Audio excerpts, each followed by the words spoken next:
Oi galera, tudo bem galera? Com vocês? Preparados para mais um vídeo de física? Hoje veremos algumas aplicações da força magnética, tá? Vamos discorrer sobre alguns tópicos aí para tirar todas as dúvidas. Vamos lá. Então, imagine o seguinte: alguns casos particulares, tá? Relacionado à força magnética. Eu já tinha comentado em alguns vídeos, né, que para existência da força magnética, né, para surgimento da força magnética, eu preciso ter algumas condições. Inicialmente, a existência de um campo magnético, obviamente. Inclusive, a gente fez a comparação do campo magnético com o campo elétrico e com o campo gravitacional. Tá? A gente vai trabalhar com a força gravitacional, o segundo, a força elétrica, e agora a gente está analisando a força magnética. Existe um diferencial para o campo magnético. Para a existência ou surgimento da força magnética, não basta apenas ter campo magnético. Além de ter campo magnético, eu preciso ter uma carga elétrica, né, para interagir com o campo. Né? Da mesma maneira que para campo gravitacional, eu preciso ter uma massa para interagir com o campo gravitacional. E para campo elétrico, basta ter uma carga elétrica para interagir com o campo elétrico. Tá? Só que no caso do campo magnético, da força magnética, não basta apenas a existência da carga. Essa carga precisa estar em movimento que para interagir com o campo magnético, tá? Então não basta apenas ter a carga. Então se eu pego uma carga elétrica e abandono ela no interior do campo magnético, a força magnética ela é nula, tá? Existe campo magnético? Existe. Existe carga elétrica? Existe. Só que essa carga elétrica está em repouso, tá? Então agora a gente vai ver alguns casos, tá? Então vê só, acompanha comigo aí na figura. Então imagine aí que você tenha uma carga elétrica que ela vai ser lançada, ela vai ser arremessada no interior do campo magnético, tá? E a primeira situação que a gente vai analisar é quando esse lançamento ele é realizado de forma paralela ao campo. Quando a gente fala em paralelismo, né, eu tenho duas opções. Ou ele vai ser no sentido do campo, né, ou contrário ao campo. Lembra lá da cinemática, quando analisava o barco e a correnteza, né? O barco está a favor da correnteza, o barco está contra a correnteza, pronto. Eu estou lançando a carga a favor da correnteza, a favor do campo magnético, e na letra B eu estou lançando a carga elétrica, no nosso caso positiva, tá? No sentido contrário ao campo magnético, ao sentido do campo magnético. Só que tem um detalhe: o ângulo que se faz é de zero, tá? Zero quando ele é no mesmo sentido e 180 quando é no sentido contrário. Então, como a determinação, já viu no vídeo anterior, que a força magnética ela depende do seno do ângulo que a velocidade faz com que com o campo. Então, o seno de zero e o seno de 180 são iguais a zero. Então, daí eu tiro a minha conclusão que a força magnética é igual a zero. Então, se eu desprezo todas as outras forças e considero que a minha força resultante é igual a zero, né? O que eu posso concluir pela lei da inércia? Se esse corpo ele é arremessado, ele tende a permanecer em movimento uniforme, já que a aceleração ela é nula. Lembra lá da segunda lei de Newton? Né? A força resultante é igual a massa vezes a aceleração. Então, se eu não tenho força, a consequência direta é que a aceleração é nula. E se a aceleração é nula, a minha velocidade ela não altera, ela nem aumenta e nem diminui. Então ela permanece com velocidade constante. Então, na verdade, quando eu falei aquela expressão que se eu pego uma carga elétrica e abandono no interior do campo magnético, eu posso acrescentar a seguinte fala: e também se eu lançá-la paralelamente ao campo magnético, a força magnética ela é igual a zero. Tá? No primeiro caso, porque é igual a zero, porque V é igual a zero. E no segundo caso, porque o seno de θ vai ser igual a zero. Então a conclusão é, se você lança uma carga elétrica no interior do campo magnético na direção paralela ao campo, a força magnética é nula e a partícula permanece em movimento retilíneo uniforme. Não há direção da trajetória, né? Porque o ente físico que faz essa mudança é exatamente a força, tá? Beleza? Vamos lá. Então, o primeiro caso é isso aí. O segundo caso agora é o caso mais cobrado em prova, né? Matematicamente é o caso que mais aparece em prova. É como você lança a carga elétrica numa direção perpendicular. Ou seja, o ângulo que faz entre a velocidade e o campo, aqui está a velocidade e aqui está o campo, vale 90 graus. Direção perpendicular. Se você aplicar a regrinha da mão direita, né, a regra do tapa, né, onde o dedão vai ser apontando na direção da corrente ou da velocidade. A ponta dos dedos você vai apontar para onde? Na direção, no sentido do campo magnético. E o empurrão é exatamente o sentido da força magnética. No nosso caso, por se tratar de uma carga positiva, minha força magnética foi para cima, tá? Se eu estivesse trabalhando com a força elétrica negativa, tá? A minha força elétrica, a força magnética seria para baixo. Então mudaria o sentido. Então no nosso caso aqui, ó, a trajetória vai fazer esse movimento aqui, ó. Se fosse negativa, faria esse movimento aqui para baixo, tá? Então, no caso aqui, eu tenho que meu ângulo entre a minha velocidade e meu campo magnético, ele vale 90 graus, tá? Então, aqui a minha força magnética fica B vezes Q vezes V. Cadê o seno de θ? Por que eu não estou colocando aqui? Porque já que θ é igual a 90 e o seno de 90 é igual a 1, fica somente... Deixa eu destacar aqui. Só um minutinho. Destaca aqui, ó, esta expressão aqui, né? Já que nesse caso o seno de 90 graus corresponde a 1, tá? Então aquela expressão completa para a determinação da força magnética, tá? Ela fica reduzida a esta expressão, tá? Então, quando a minha velocidade é perpendicular ao campo, a força magnética age perpendicular ao plano formado, tá? Entre V e B. Ou para cima ou para baixo. Vai depender do sentido da carga elétrica, tá? Aí daqui a pouco a gente analisa isso. Terceiro caso é um ângulo qualquer, certo? Eu já trabalhei com ângulo 0, com ângulo 180. O que acontece?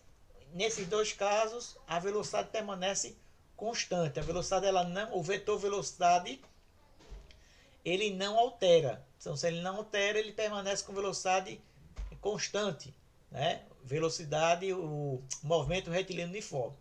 Se o meu ângulo passa a ser 90 graus, né? A minha força, ela é perpendicular, tá?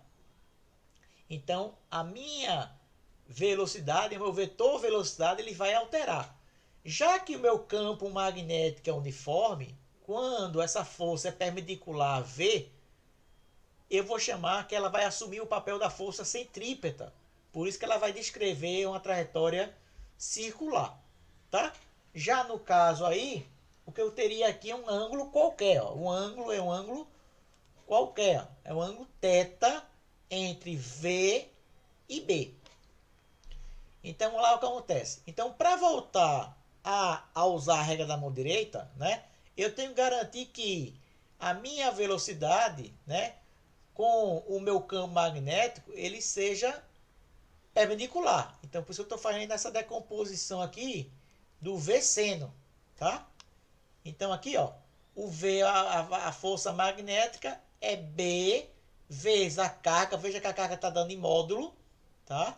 vezes a velocidade vezes o seno de θ. É assim que a gente calcula a força magnética, tá? Então, fica ligado aí com vocês o sentido da força magnética, né? Dado pela regra da mão direita, tá?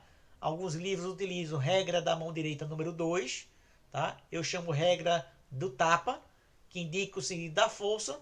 A gente já viu em aulas anteriores o sentido do campo magnético dado também pela regra da mão direita, que é a regra do número 1 ou a regra do saca-rolha.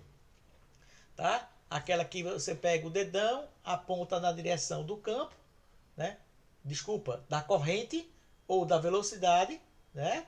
E o sentido aí, ó, de contornar o condutor dá a direção e o sentido do campo magnético.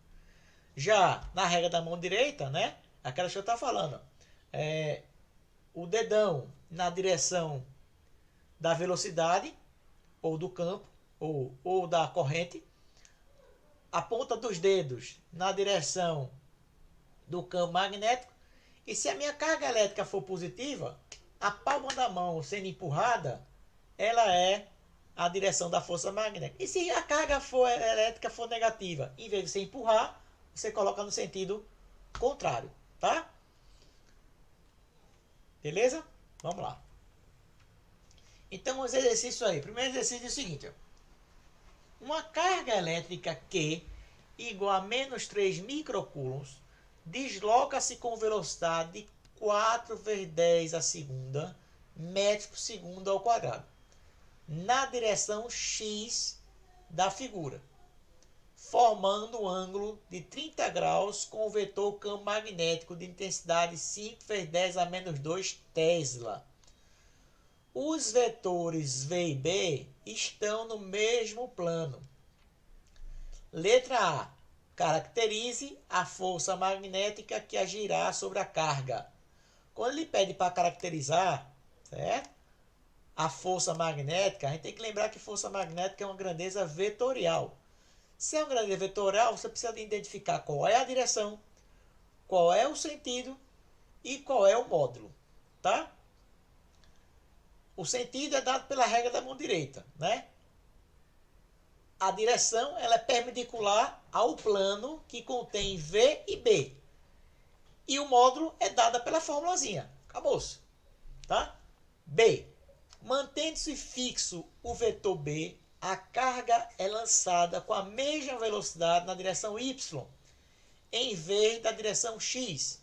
E aí você quer calcular a nova força magnética. Então, em vez de ser lançada na direção X, agora vai ser lançada nessa direção aqui, na direção Y. Então, se esse ângulo é 30 graus, agora na letra B, você vai considerar um ângulo de 60 graus, tá? Só isso. Mas vamos lá. Então, na letra A, ele quer que você caracterize o vetor. Então, primeira coisa, ó, eu tenho que, se você aplicar a regra da mão direita, né? Lembrando que a carga ela é negativa, né? Você vai ter a palma da mão esticada na direção de B, nessa direção diagonal ao plano. A minha velocidade está apontando para a direita. Então, se a minha carga elétrica ela fosse positiva, minha força magnética seria para cima, saindo do papel. Aí você teria que representar ela com aquele pontinho. Lembrando que eu estou trabalhando com duas dimensões. Só que eu tenho três dimensões. Eu tenho duas grandezas no mesmo plano, V e B, e tenho uma terceira grandeza consequente, que é a força saindo desse plano, tá? De uma forma perpendicular, ou saindo ou entrando. Então, no nosso caso, por se tratar de uma carga elétrica negativa, a minha força magnética está perfurando o plano que contém V e B. Então, aplicando a formulazinha, né? Força magnética é o campo vezes o módulo da carga vezes velocidade vezes o seno de θ. Tá? A questão fala que o meu campo vale 5 vezes 10 a menos 2. A minha carga 3 vezes 10 a menos 6. E a minha velocidade 4 vezes 10 elevado à segunda. Tá? E o ângulo θ de 30 graus. Tá? Fazendo essas continhas, tá? O 100 de 30, né? É 0,5. Você vai encontrar que a minha força magnética ela vale 3 vezes 10 a menos 5. Isto é um módulo. A direção qual é? Perpendicular ao plano XY. E o sentido é perfurando o papel, entrando no plano, tá? Na letra B, ele muda a direção, né? Agora, em vez da direção X, vai ser na direção Y. Então, o que é que muda? Agora, quando você for aplicar para caracterizar a direção, você vai apontar a ponta dos dedos, né? Ou, desculpa, você vai apontar o dedão, né, na direção de V, a ponta dos dedos seguindo o vetor campo magnético, e aí você vai que, como a carga é negativa, você vai ter que a minha força magnética vai estar se encontrando saindo do papel. Tá? Se fosse uma carga positiva, você iria empurrar. Como uma carga negativa, você vai fazendo sentido contrário. Alguns livros, né, falam também da regra da mão esquerda. Tá? Que nesse caso você utilizaria a mão esquerda no sentido da carga negativa. E aí você manteria o mesmo sentido a mesmo conceito de empurrar. Tá? Mas é só usar aquele artifício de você considerar a palma da mão positiva e o dorso da mão a carga negativa. Para onde ela estiver apontando é o signo da força magnética. Tá? Então, aplicando a mesma expressão, o que a única coisa que vai mudar agora é que o ângulo é 60 graus, certo? E aí você faz essa continha, você vai encontrar que a nova força magnética corresponde a 5,2 vezes 10 a menos 5. Tá? A minha direção ela continua sendo perpendicular ao plano que contém V e B. O sentido é dado pela regra da mão direita, no caso é saindo do papel, tá? E o módulo é calculado pela expressão fornecida acima, tá? 5 vezes 2 elevado vezes 10 elevado a menos 5. Beleza, pessoal? Pronto, por hoje é apenas isso, tá? A gente discutir o que acontece quando a carga elétrica ela é arremessada no interior do campo magnético, tá, gente? Forte abraço a vocês, até a próxima aula. Fiquem todos com Deus.